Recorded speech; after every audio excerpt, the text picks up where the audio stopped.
àwọn tó nífẹ̀ẹ́ sí yín jùlọ làwọn tó ń sọ wípé inna nasara, àwọn tó ń sọ pé àwa ni kìrìsìtẹ́nì, àwa lọmọlẹ́yìn Jésù. قال يا قوم اتبعوا المرسلين. Alhamdulillah, a kí ara wa wípé a káàbọ̀ sí orí ètò tuntun yìí. Eléyìí ó yàtọ̀ díẹ̀ sí lábẹ́ Let's Talk Islam ni, ṣùgbọ́n eléyìí a fẹ́ mú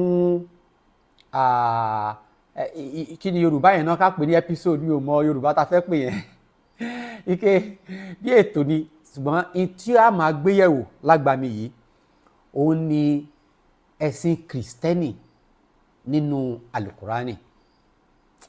Ẹ̀sìn kìrìsìtẹ́nì nínú alukurani. A lè wí pé ẹ̀sìn kìrìsìtẹ́nì báwo nínú alukurani, báwo ló ṣe jẹ́? Ṣé alukurani jẹ́wé àwọn kìrìsìtẹ́nì ni? Àbí kí ló pa ti Ishaq àti ti kìrìsìtẹ́nì àti ti Jacob papọ̀? A rí gbogbo ẹ̀ nínú ètò yìí. Kí nìdí tí a fi bẹ̀rẹ̀ ètò yìí?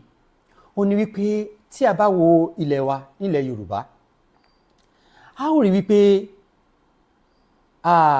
ẹ̀sìn Islam àti ẹ̀sìn Christianity, àwọn méjèèjì fẹ́ dàbí ẹ̀lírí àti olóńgbò, èkúté ilé àti olóńgbò, bí kán má fẹ́ fojú ríra wọn. Wàhálà ni lọ́sàn, àwọn mùsùlùmí ti dé, àwọn kìrìsìtẹ́nì ti dé. Alákọ̀ọ́kọ́ lélẹ́yìí, ṣé bó ṣe yẹ kó rí lélẹ́yìí? Ṣé ǹjẹ́ ìpìlẹ̀ àwọn ẹ̀sìn yìí ṣé ọ̀tá náà wá múra wọn ni? Ǹjẹ́ ibìkan náà ti wá àbí kò kí ń ṣe ibìkan náà ti jọ wá? Ẹlẹ́ẹ̀kejì, tí a bá wo àwọn agbègbè wa ládùúgbò ti tèmi, ká mú lápèjúwe, kó ní kálukú náà wà àdúgbò rẹ̀, a ó rí wípé bọ̀dá Smaila tí kò jìnnà sílé wa, ó kàn dé lọ́jọ́ kankan ó ti di pastor Ishmael, ó ti di pastor Jacob. Tá bá wo àǹtí Halima, ó ti di sister Ṣadé, ó ti ń jó, ó ti lọ. A wà rí pé eléyìí ló pọ̀ jù. Òdàkejì ò rí lè pọ̀. Kí ló dé tí ajẹ́pọ̀ ṣe pàtàkì ká ṣàlàyé fúnra wa? Ní ọjọ́ tí ń bọ̀, kìí ṣe pé a fẹ́ ní ṣókí, èmi yìí àdúpẹ́ fọ́lọ́run ọba. Ìdílé mùsùlùmí tàbí bá ṣe bó ṣe pọ̀ nílẹ̀ Yorùbá, ó náà bí mi sí, tẹ́ pé báyà màmá máa jẹ́ kìrìsìtẹ́nì, bàbá máa jẹ́ mùsùlùmí, irú ìdílé báyìí náà ni wọ́n bí mi sí. Mo lè ní ọ̀rọ̀ pọ̀, ṣùgbọ́n kìí ṣe ní lọ́jọ́ bẹ̀yẹn. A lè sọ wípé tí mo fẹ́ fi pé bí ọmọ ọdún 10 inú ṣọ́ọ̀ṣì ni mo dàgbà sí. Bí ó ṣe jẹ́ pé èmi gan náà oníkálukú ti mọ̀ pé èmi gan bí mo ṣe àwọn ọ̀rẹ́ mi tó bá ń wo kinní yìí, àjọ máa ń lọ ṣọ́ọ̀ṣì tájọ máa ń pàtàwọn náà bẹ́ẹ̀ ni ẹ ṣe bó tí àti wá dáfa, kò rí bẹ́ẹ̀. Kí ló fà á? Ó wà lára ìdí tí ètò yìí tí a fi fẹ́ bẹ̀rẹ̀ rẹ̀. Máa nífẹ̀ẹ́ sí kó jẹ́ pé ká máa fi comment sí àwọn eléyìí, ká fi máa interact. Ẹni tó bá ní béèrè kó fi béèrè tibẹ̀ síbẹ̀, ẹni tó bá ní àkíyèsí observation kó fi síbẹ̀, ẹni tó bá ní ìdásí contribution kó fi síbẹ̀, ẹni tó bá ní bí eléyìí mo fẹ́ jẹ́ kí agbéyẹ̀wò lábẹ́ agbami yìí kó fi síbẹ̀. Eléyìí màá ṣòdodo pẹ̀lú yín, kò kí ń ṣe ìfíràn tàbí ìwájà tàbí ìtàbùkù bá ẹ̀sìn kan. Báwo la ṣe ṣe bẹ́ẹ̀ nígbà tí Olúwa Ọba Adẹ́dàá tó kìlọ̀ fún wa nínú Al-Qur'ani tiwa tàwa mùsùlùmí pé wala tasubbu alladhina yad'una min dunillah fayasubbu Allaha adwan bighayri ilm. Olúwa Ọba Adẹ́dàá kìlọ̀ fún àwọn mùsùlùmí, ó ń sọ fún Ànábì wa Muhammad sallallahu alaihi wasallam, má ṣe bú àwọn nǹkan tí wọ́n ń jọ́sìn fún lẹ́yìn Olúwa Ọba Adẹ́dàá. kò kí n ṣe pé Olúwa Ọba Adẹ́dàá fi rinlẹ̀ pé nǹkan tó dáa ni fún wọn rárá. Olúwa Ọba Adẹ́dàá wá mú nǹkan kan wá fayasubbullaha adwan bighairi, wọ́n kàn máa lọ mẹ́nu àtẹ́ ba Ọba Adẹ́dàá ni láì nímọ̀, torí wọn nímọ̀ ni. ẹ rí i pé tá a bá wọnú ètò wa kejì, ètò ẹ̀sìn àbáláyé, a kì í bú Ṣàngó tàbí ká wá sọ pé orí baba kíní kan orí ẹ̀ ò pé kò lọ́pọlọ rárá. torí pé tí wọ́n bá mọ ìmọ̀ tí èèyàn mọ̀ ni wọn ní ṣe. so eléyìí kì í ṣe wípé a fi ń wá ìfihàn Christianity, wallah kalla. ṣùgbọ́n tó ṣẹlẹ̀ ni pé látara bóníkálukú wá bá ṣe dàgbà ló máa ń ṣàlàyé bí ìwòye wa sílé ayé àti àwọn nǹkan tá a ṣe tá a bá dàgbà. èmi lè ní bí bọ́n ṣe bí mi, bí mo ṣe dàgbà ó wà lára nǹkan tí ó múrú àwọn nǹkan báyìí wá. ṣùgbọ́n èyí ni mo ṣe sọ kì í ṣe irú àwọn ọ̀rọ̀ yìí la fẹ́ sọ. ká má pẹ́, within 10 minutes ó yẹ ká ti parí first episode yìí. àwọn nǹkan tí àwa máa yẹ̀wò nínú episode yìí ó ní wípé báwo ni Islam kí ló sọ nípa Kristẹni, kí ni Al-Qur'ani kí ló wá sọ nípa Kristẹni, ìgbà wo ni Kristẹni gan bẹ̀rẹ̀. ṣé wọn á sọ nípa ìsìn àbáláyé, ìgbà wo ni Kristẹni bẹ̀rẹ̀, báwo ló ṣe bẹ̀rẹ̀. ẹni tí ká má ti fi nǹkan kan ká má ti fi pọn, ẹni tá à ń pè ní Jésù, báwo ló ṣe jẹ́ nínú Al-Qur'ani, báwo náà ṣe ṣàlàyé ẹ̀ nínú Al-Qur'ani. ṣé èèyàn ni, ṣé òun ló dá wa ni, ṣé Olúwa ni, ṣé òun la kọ́kọ́ dá ni, ṣé òun àti Ọlọ́run bá ṣe nǹkan kan náà ni, ṣán pa ni, ṣé wọn pa ni, ẹ̀mí tó rò papọ̀ mọ́ Ọlọ́run ọba, báwo ni Kùránì, oríṣiríṣi àwọn nǹkan wọ̀nyí òun ni a máa gbéyẹ̀wò lábẹ́ agbami yìí.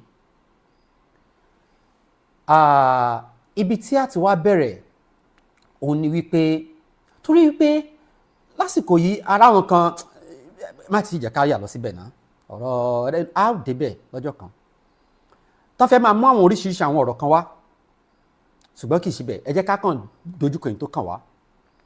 ó ní wípé ní alákọ̀ọ́kọ́ ọ̀rọ̀ àkọ́kọ́ sọ, ó ní pé Al-Qur'ani ó ṣàlàyé fún wa nípa ẹ̀sìn Kristẹni. ẹ jẹ́ ká wá gbọ́ nǹkan tó sọ nípa àwọn Kristẹni tó ṣe ní kàyéfì láyé léde lénìí.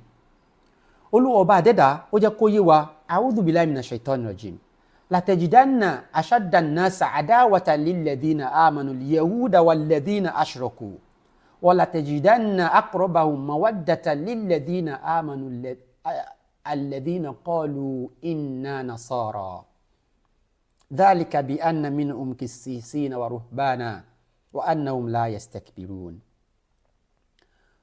Olúwa Ọba Adẹ́dàá ní ẹ̀yin mùsùlùmí ẹ rí nínú àwọn ènìyàn àwọn tí ó le jù mọ́ yín jùlọ ó ní àwọn Yahudi. ọ̀rọ̀ ìṣe wa ń kàyéfì, àwa tá a bá ń bá ọ̀rọ̀ ilé ayé lọ, àwọn ìròyìn oríṣiríṣi kàyéfì ilé ayé a rí nǹkan ṣe fún àwọn ènìyàn nílùú Gaza, kì í ṣe bí là ń lọ.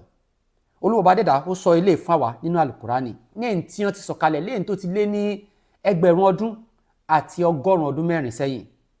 àwọn tí ó le jù fún yín, tí ó mú yín lọ́tá jùlọ, kódà wọ́n á le ju àwọn abọgibọ̀pẹ̀ àforíbalẹ̀ fún odò tó ń ṣàn, agbé ẹ̀kú sórí pé eégún eléyìí lolúwa ọba wa. Olúwa Ọba ní àwọn èyí lálákọ̀ọ́kọ́. ẹlẹ́ẹ̀kejì, àwọn tí ó ń sin nǹkan míì lẹ́yìn ọba tó dá wọn, àwọn náà mú yín lọ́tá. tá bá wọlé Yorùbá rí oríṣiríṣi máa ṣe wọnú mọ́ṣáláṣí, wọ́n lọ na àwọn ènìyàn ní Ògùn, wọ́n kó lálà síbẹ̀, wọ́n na àwọn ìmáàmù, wọ́n na wọn jáde.